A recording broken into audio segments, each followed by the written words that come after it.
हॉर्मुझमध्ये अमेरिकेकडून नाकेबंदी, इराणहून जाणाऱ्या आणि इराणला येणाऱ्या जहाजांची केली नाकेबंदी. जगभर इंधन पुरवठ्यावरती परिणाम होण्याची भीती. आखाती युद्धामध्ये चीनची प्रथमच अमेरिकेला थेट धमकी. हॉर्मुझमध्ये आमची जहाजे अडवू नका, इराणसोबत आमचा व्यापार आणि ऊर्जा करार, चीनचा इशारा. मुंबईमध्ये ड्रग्सच्या ओव्हरडोसने 2 विद्यार्थ्यांचा मृत्यू. गोरेगाव नेस्को संकुलामधील लाईव्ह कॉन्सर्टच्या दरम्यान घेतले होते ड्रग्स. मृतांमध्ये एका मुलीचा समावेश.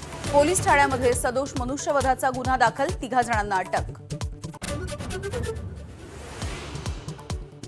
नागपूरमध्ये राजधानी एक्सप्रेसमधून 4,26,00,000 रुपयांचं कोकेन जप्त. एका महिलेला अटक. औषधाच्या 50 कॅप्सूल्समध्ये लपवून सुरू होती तस्करी.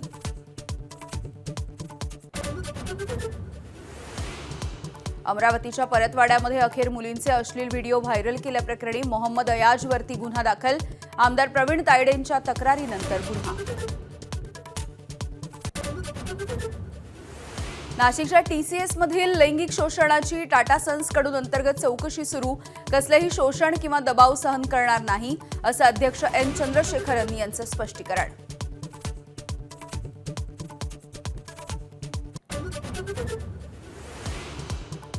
बोंधू अशोक खरातला 4थ्या गुन्ह्याप्रकरणी पुन्हा एकदा न्यायालयामध्ये हजर केलं जाणार.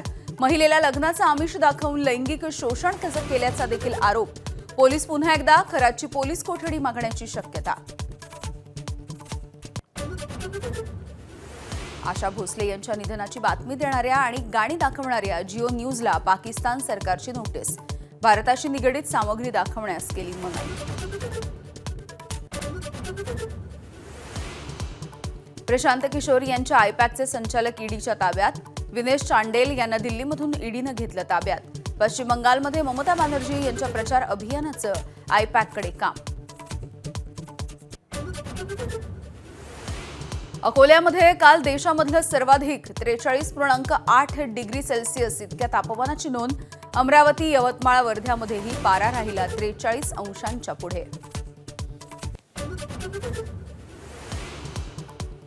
भारतरत्न डॉक्टर बाबासाहेब आंबेडकर यांना 135व्या जयंतीच्या निमित्तानं देशवासियांकडून अभिवादन.